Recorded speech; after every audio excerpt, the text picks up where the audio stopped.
kapids. So yung na-damage niya is 1/8 na lang yung natira. So yung natira niya, so sayang. So pinilit natin na gumanda yung ating tanim.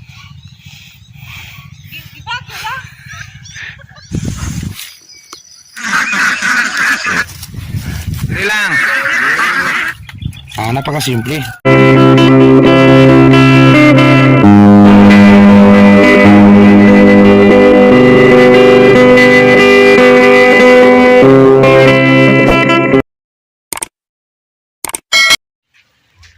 Sakto morning mga kasakto.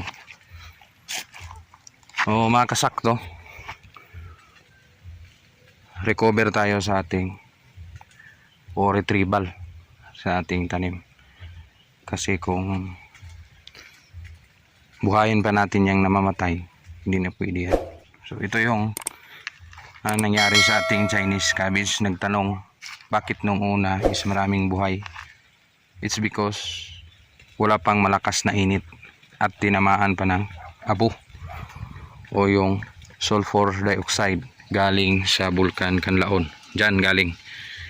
So hindi naman ganun ka bulyom, unlike doon sa taas, doon sa mga area na yon is napaka yan sa area na yan. So napaka grabe yung kanilang bulyom noong September 12, 2024. 10,880 tons na abo na ibinuga ng Bulkan Kanlaon. So dito sa area namin more or less nasa 20% lang siguro, unlike doon kasi yung hangin is southwest. Pero yung kung walang hangin, walang malakas o northwest, so matamaan tayo dito. So God's blessing pa rin. So ito yung status ng ating Chinese cabbage. So ngayon, sana papansin nyo yung ating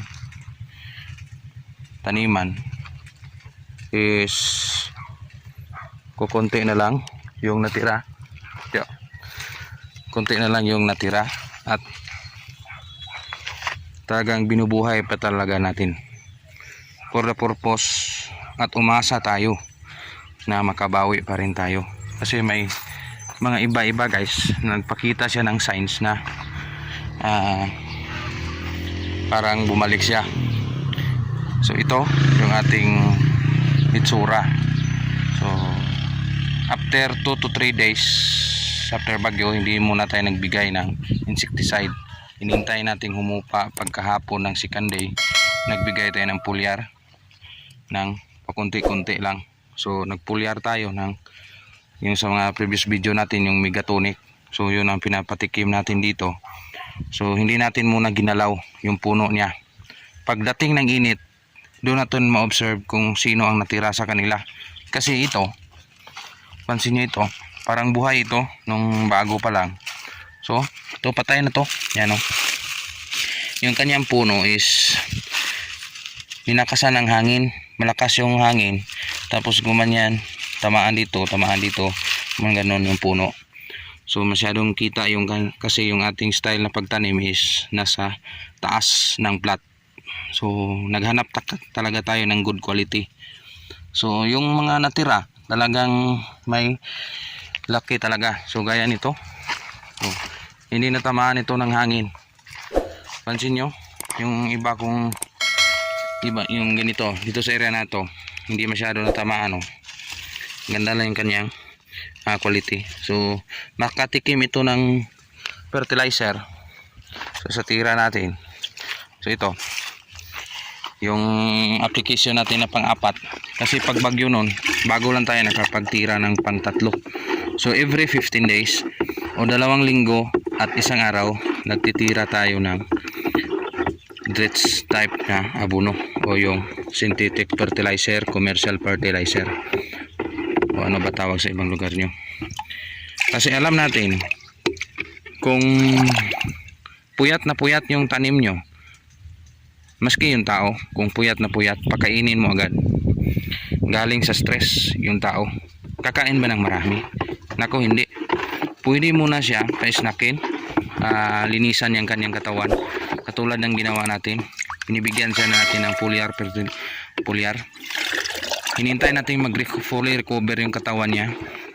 Kondisyon na siyang kumakain. So ngayon, nagbibigay na tayo ng fertilizer. So same pa rin, pero sa last fertilization, pure triple 14 or more on potassium. Kasi gusto natin yung pabilog niya is pabao na sa kanyang last na harvest.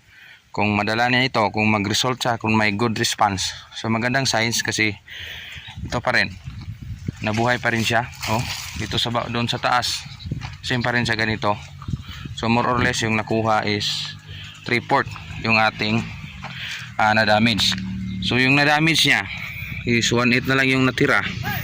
So yung natira niya, so sayang. So pinilit natin na gumanda yung ating tanim. Okay pa. Insurance daw. So sa ganito, kailangan para natin siyang pakainin. So kailangan talaga, it's because kulang siya sa, kasi binilang natin sobra na 2 linggo hindi siya nakatikim ng fertilizer. 1 linggo yung bagyo, so nakapagtira tayo doon. So 1 week before, nakatira tayo ng 3rd application. So ngayon, pakainin na naman ulit natin. So gastos na naman. So yung iba is nag-discourage na. Yung ibang tanim dito hindi na recover kasi talo na daw. Pero sa sarili ko, kung talo na lang, kung talo talaga. So talagang susugal na talaga tayo. Ito yung sugal na legal. Lumalaban tayo. Yung kalaban natin is yung panahon. Kung bibigyan tayo ng masamang panahon, tiyak ubos, malaki yung talo. Pero sana sa ating ginagawa ngayon, maawa naman yung taas. Doon tayo kumukuha ng persa o yung ating yung talagang real na lakas ng katawan, doon tayo kumukuha. So sana yung ibang farmers mag-encourage pa rin kung matamaan ng bagyo, kahit anong kalamidad, kung may natira, alagaan nyo kasi maganda yung presyuhan yan. Kasi yung out of supply, low of supply, malakas yung demand, malakas yung presyuhan. So yun ang, kahit anong quality yan, napapansin ko talaga yan every bagyo.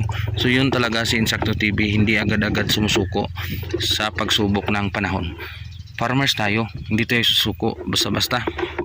Panahon lang yan, kaya natin intindihan ating sarili. Salamat, Insakto TV.